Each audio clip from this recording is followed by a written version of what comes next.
Yo, what's going on, everybody? So glad to have you here again. And today I have the pleasure of speaking with professional marathoner for Hoka NAZ Elite, Lauren Hagans.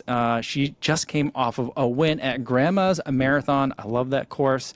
And I was really excited to be able to talk to her and get her thoughts on what it was like to win at Grandma's and what it means for her going forward. So I'm glad that she's got some time here for us now. Laura, welcome. Thank you. Thanks so much for having me. I'm excited. So let me ask you real quick, where are you now? So I'm actually currently in my parents' house in Little Rock, Arkansas. It's where I grew up. It's my hometown. And I drove here from Phoenix. Okay. So I'm making the drive back to Flagstaff starting tomorrow. And I think I'm going to just do it in 2 days and just get it over with. But it's like 17, 18 hours of a drive. And that's what you decided to do for kind of like your recovery after the win at Grandma's, is spend time with your family? I was in Minneapolis for 2 days, just hanging with friends, and then I actually rented a cabin on a lake up there for a couple nights, just because I'm just someone that needs a bit of alone time. And I just, I own a business, I'm on a team, we're always everywhere, and so I just don't get a lot of time to myself to recharge my batteries. And I just thought, why not, like, what better time than after your first marathon, just kind of have some alone time. It was quiet and peaceful by this lake, and then I flew back to Phoenix, and then made a 3-day cross-country trip back to Little Rock to see my parents. And the reason I drove instead of flew is because I just have to pick up a lot of things here at their house, and I actually have my full-length keyboard that I really want, and it would be just crazy expensive to ship and a pain in the butt. So anyway, I just bit the bullet and was like, I'll just do it. And then my birthday was Tuesday. And so it just seemed to me, the right time, just come home and hang out with my my parents are here, and then my best friends still live here too. So That's cool. I mean, happy birthday, number one. thank you. And it must be pretty awesome to come back to your hometown and be like, yeah, I'm the Grandma's Marathon champion. Maybe you've heard of that race, Oh, no, it's not like that. And I would, basically when I'm here, I hang out at my parents' house, so they have a pool, and that's what I've been doing all day. And then I just met up with my friends at a wine bar that we always go to.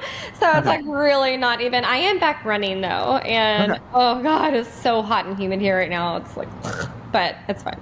I'm about to be back in Flagstaff. Yeah. Okay. Well, it's quite a bit different in the humidity between those two places, I'd imagine. Oh yeah. All right.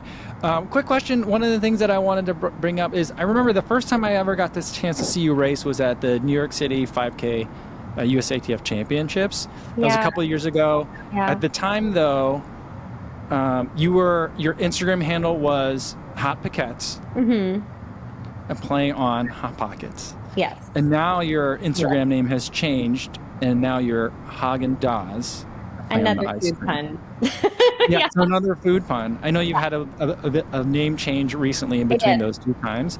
What's the deal with do you love Hot Pockets and Haagen-Dazs ice cream, or you just wanted to go with the food? Can you give me a little bit more insight into where that's coming from? This is probably bad considering my Instagram is Hot Pockets for a long time, but I've actually never had a Hot Pocket because they seem disgusting. And, you've heard the Jim Gaffigan bit about Hot Pockets. I never really see that on a menu when you go out to dinner. Let's see, I'll have the Caesar salad and the Hot Pocket. No, it's like 6 minutes long. You'll have to YouTube it, whatever. But yeah, he has a 6-minute long bit on Hot Pockets. Is your Hot Pocket cold in the middle? It's frozen. But it can be served boiling lava hot. And I just think it's so funny. so that was that. And then I went through a divorce the last couple years and changed my name. And I decided what a crappy situation, and my name is in my Instagram handle. So I just thought I would just have to make a joke out of it somehow. So I just my name is now Hagans, and I decided to just roll with the food, keep it in the family with the food puns. So now it's Hagans, but Haagen-Dazs, and then I was born in '86. So but yeah, that's it. So All right, awesome. Well, thanks for clearing that up for me. For some reason, like yeah. I don't know, I'm food obsessed, so I was like, I gotta know more. Well, There's no, got I to be do more to love the story. Haagen-Dazs ice cream though. Like I like coffee flavors, like Oh coffee and yeah, yeah, chocolate are yeah. my favorite. So yeah, that I do like, but I've never had a hot pocket. So that's not part of like the NAZ Elite, like dietary nutrition program that you're going through over there. I mean, you know, I eat whatever I want at any time. So, you know, for me, sure. If Haagen-Dazs wants to sponsor me, let's go. All But right, there you yeah, go, there you go. yeah. Okay, well, let's talk a little bit about grandmas. It was your debut marathon, which I didn't realize that was your debut until everyone was talking about it at the race. Oh, Um, what was that like for you to be getting ready for grandmas, and why was grandmas the place for you to do that debut? I already had my Olympic trials qualifier from my half marathon time from February. And so I've been wanting to do the marathon at the trials just because I was like, well, I'm already qualified. But honestly, like, I mean, I started off running as like an 800-meter runner in college. And so it's kind of like been a long journey, but I feel like, you know, I mean, part of it, you just get older. But the other part of like wanting to do a marathon is, just being on the team at NAZ Elite with so many fantastic marathoners and just watching them go through their builds every season for all their big Mhm. races. There's just so many emotions, and you just get so excited for them because it is such a big feat, that I just wanted to experience that for myself. And so that's really, you know, and then I mean, my half marathons have gone really well. It's also like a new challenge that I just wanted to try something different. I mean, it's going basically from the 800, which was like a long time ago, but I haven't run a quality 800 in like 7 years or something. But yeah, to like all the way to the marathon, like it's pretty cool. It's like a cool challenge, you know. And I just feel like my actual strengths are more like endurance aerobic based anyway. So like I thought it would be a good fit for me, but it's definitely daunting. Like especially like the first one you do, because you're just it's such uncharted territory, and you're just like, I don't know what to expect. And people would ask me like, what do you think you're gonna run? And I'm like, I don't know. I just know like what my workouts are at Lake Mary, but up in Flagstaff, which is 7,000 feet. But it's like everyone's different. You don't really quite know like how that's going to translate to sea level for that long of a race. And then just never having been in a race where you're pushing yourself, you know, at whatever pace at mile 22 or whatever, which is where it really started to hurt for me. um, but yeah, and then I chose grandmas because we have a really good history at NAZ of that race that Kellen Taylor has the course Mhm. record, 2:24 or 28, I think. Mhm.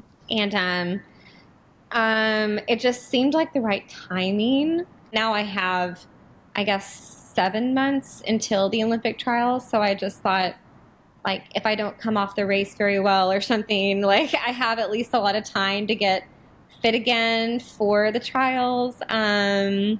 The course is like hard and easy. Would you say it's kind of, I Yeah. don't know, it's kind of deceiving. Like it's not like in New York or a Boston but there is this massive hill at mile 22 they call Lemon Drop Hill, which like I honestly like people told me about it, but I don't know. Like I'm just someone like I have to experience things. Like I just like don't really didn't realize, and then when I saw it crept up on me, and I was like, oh, this is what everyone was telling me about. I just didn't realize, you know. But that's about when my legs really started to hurt. So I don't know. Like the course can be really hard. I can see how if you aren't conservative up front and if you don't run it the right way, it could be really hard at 22. The course is very similar to Lake Mary where we train in Flagstaff. It's like pretty rolly, but no like super sharp turns or like really spiky uphills. I just thought it's not like it's super, super high profile. It's not a major, Mhm. but I mean, it's an A label race, but it's Yeah. just a race where you can go and kind of be a little under the radar, which I think worked for me for this one. So that's why. So I think it's an amazing story and very relatable that your story is kind of like, well, all my friends run marathons, so I decided I was going to run a marathon.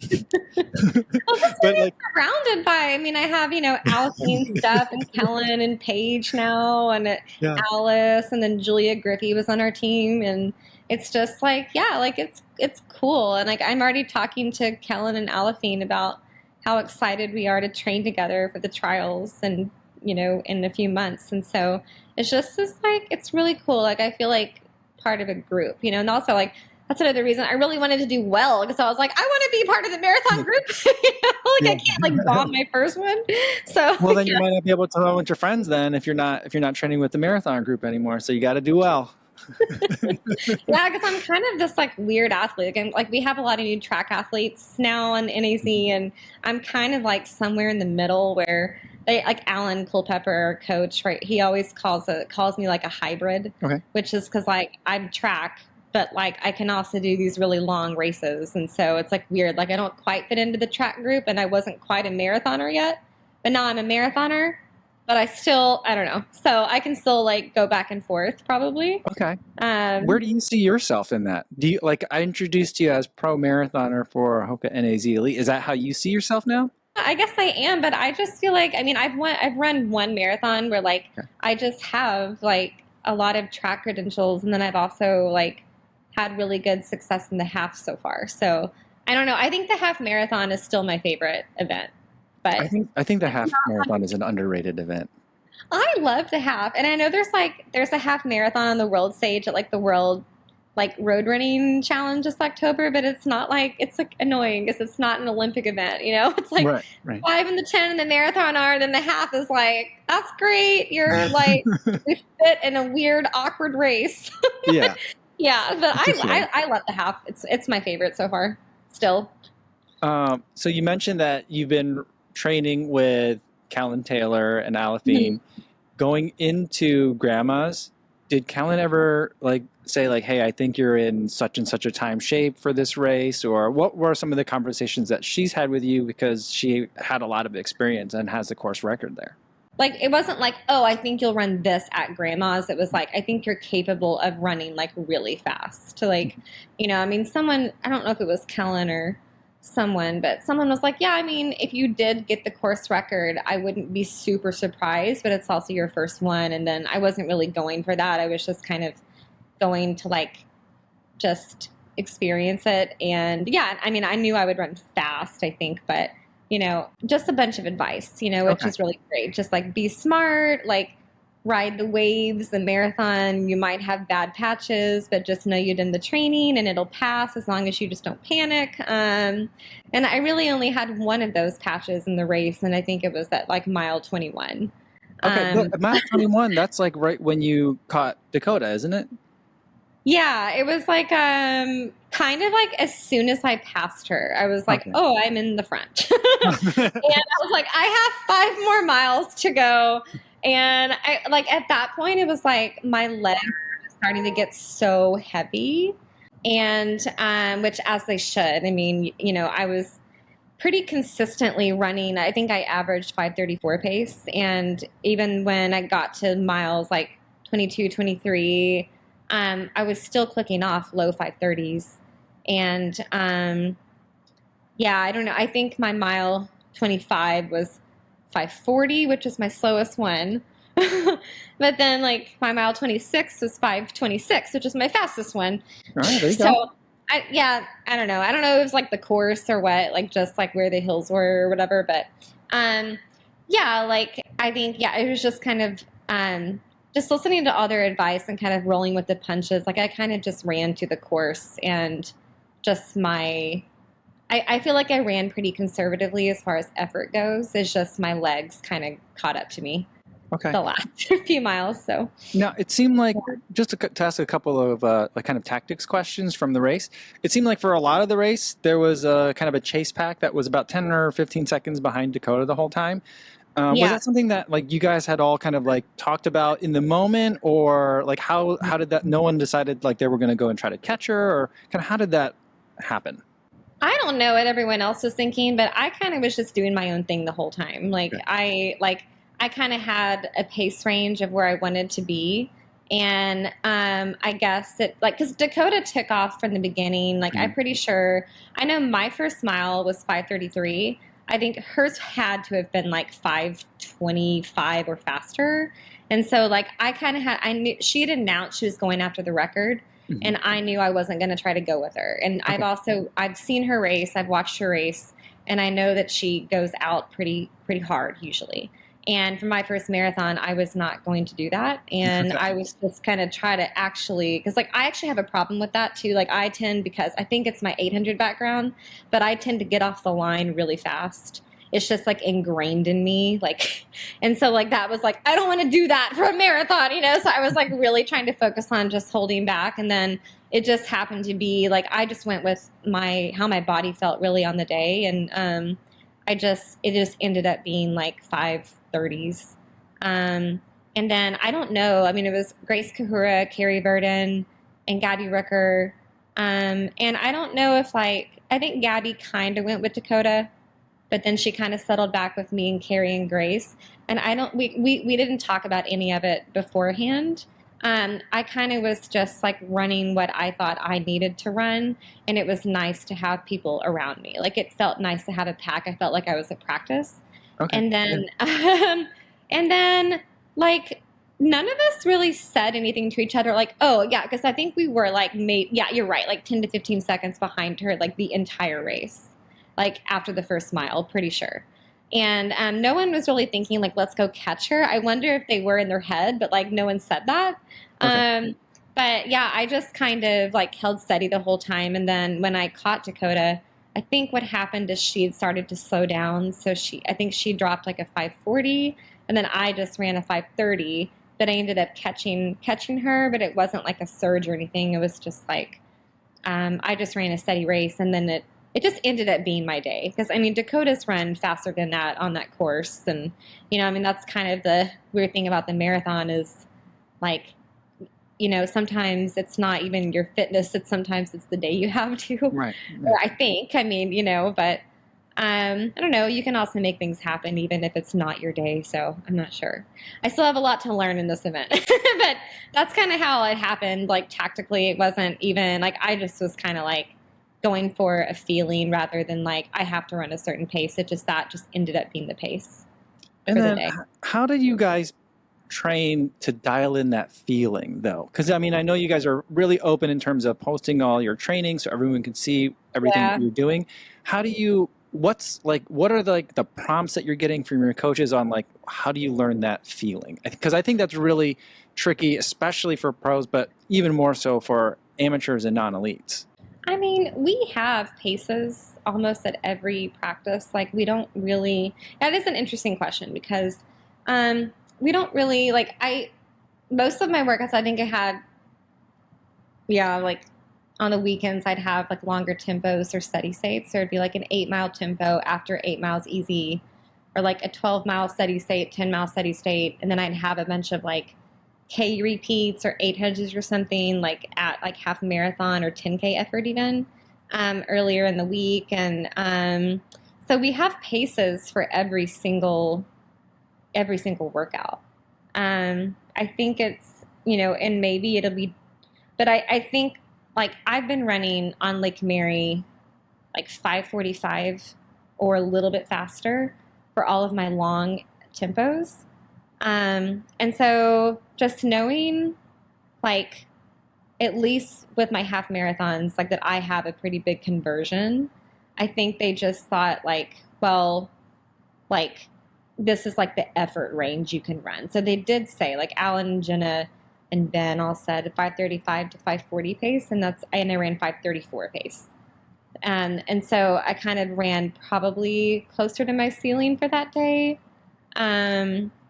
But yeah, like I think like when I talked to Alan about it, I just said like I don't even want to like adhere to like a strict pace just in case it, you know, because it's your first marathon. Like you want to have a good experience. You want to finish it thinking I want to do another one. You know, you don't want to just be this horrible experience. So like we were just kind of like we knew kind of what I was capable of, but then we were just kind of like cognizant of the fact that like, well, like races don't always go to plan. So, Yeah, I don't know if that answers your question. No, it does. I'm It not really does. sure. Yeah. It's the best I can think of. Yeah. So then tell me, I think for the race, it looked like you were in the Rocket X2s. I was, yeah. And is that something that you're doing a majority of your Lake Mary Road running on it as well? Yeah, like every workout I've been wearing those. I don't like put spikes on ever really. Mm-hmm. Do you And miss that though? I kind of do, even though I've had a foot issue for a while that actually like I think if I tried to put a spike on right now, it would be bad. Like I would like break my foot or something. Knock on wood. But like, yeah, but like, I mean, I love the Rocket X2. Like it actually, like, I mean, I have to say that because I'm Hoka sponsored, but I actually also like believe it because I actually really like it. I've had great results in it, and it just it does have like really good energy return. And I mean, it's exactly what they say it is, so I have no problem backing it. And then But what are some of the other shoes that you're running in, like in a given week? yeah, because I've had a plantar plate issue, which is like really annoying. Like I didn't even know what this was until it started bothering me. But it's like a little band of connective tissue in the ball of your foot that it's like underneath your fat pad that just has gotten inflamed. And so some of the stiffer shoes have been better for me right now. Like I usually I mean, I've been wearing the Clifton, like the new Clifton 9 is a lot more rigid in the forefoot than the Clifton 8. And I like the Clifton 8, but it's just so like flexible that it actually was like putting a lot of pressure on that plantar plate and making my extensor muscles in my feet really achy. Okay. So like it's like if my foot can just kind of like stay in one spot, it like feels better versus a lot of movement in the forefoot. And that's why I like the super shoes, because they're carbon plated, they're very rigid, so I have no problem in them. But yeah, I've had to wear the Clifton 9 has been great. And also I've had to wear like some of the other like Carbon X2s on some easy runs just because like it just doesn't aggravate my foot. But like I love the Rincon and I love the Mock. It just like for whatever reason I just like they just irritate that planner right now. Oh, So okay. Interesting. yeah. Awesome. Yeah. All right. Let's take a look forward now then. I mean, you kind of picked a June race thinking like in case things go wrong, there's time, I think it sounds like, to like kind of correct. But you had a great June race. So now Yeah. what's your fall going to look like? So I'm actually trying, like, I hope I can say that. I don't know what I can say or can't say, but I'm going to say it anyway. I hate all that. You know what? But If you think about it later and you want me to take it out, don't worry, you can take it out. I don't think it matters. I don't think it's like some of the major marathons where they're like, you can't announce it, until whatever. But like, I want to run Valencia half. And so that's October 22nd. I really want to go after a faster time. Like, I'm wanting, like, I want like a really fast half marathon in the fall.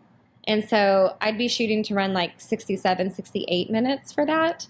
I think my training says I can do that. I just haven't really had like the right, like course or like really been focused on that, I guess. So, yeah, that's what I would really like to do. And then I also might be like pacing some teammates in some early, or late summer, early fall races as I'm getting back into fitness myself. And then I'm considering running the 10K champs in Northport, New York in September. But I don't really have anything like super concrete. And then hopefully I get into Valencia. I'm like, I mean, it is like almost 4 months ahead. Like I'm like such a planner. Like I think like futuristically too. And so I don't know, like we are 4 months away from October 22nd.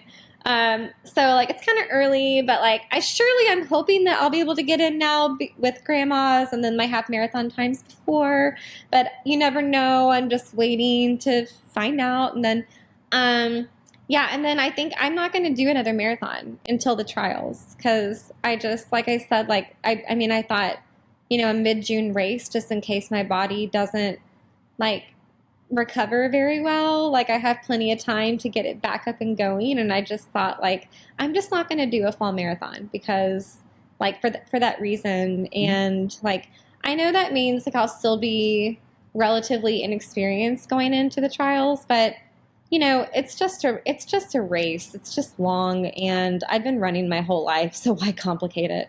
Yeah, I like that. I like that approach a lot. Yeah.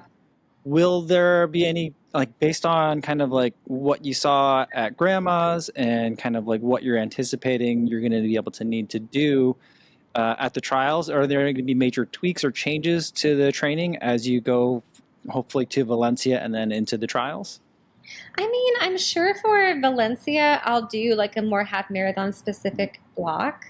But I've responded really well to that. But no, it's just like, I don't think anything really needs to be super changed. Like, maybe I'll do like a tad more mileage or something. But now that I've kind of been through like one marathon block and I kind of know what to expect now, I think now I can like push the envelope a little bit more. But I don't really think that the overall structure of training needs to change. It's like nothing's broken right now, So Awesome. it's just keep it going, keep it going. And I think my job is just to try to stay as healthy as I can and just try not to get too in my head, because it is the trial. So like I'm just trying to, and that was kind of the mindset I went to, even though it was my first marathon. I was like, I know it's my first one, but like, it's not like I haven't raced forever, like just don't make it this like, which I had to like work with myself on this. I'm not saying it came naturally, but I was trying to think like, just don't make it this like huge, like, oh my God, 26.2, Mm-hmm. like I just tried to kind of like treat it like, okay, like you've been racing forever, just line up and then, like you make good instinctual decisions and you're fit. So just experience it. And so that's kind of like, I think that's what I'm going to try to emulate. Easier Awesome. said than done when it's like the trials versus grandmas, Right. but you know what I mean? It's like, The I stakes think are a that's little different. it is, but I think like the more you can offset that, the better. And because like everyone knows this, like I am an overthinker. I do better when I don't think. And so that's what I'm trying to do. And grandma's was like, I had like zero thoughts in my head other than where's the next bottle? Like where's the next water station? So like that is great. That's what I Awesome. want. Awesome. Yeah.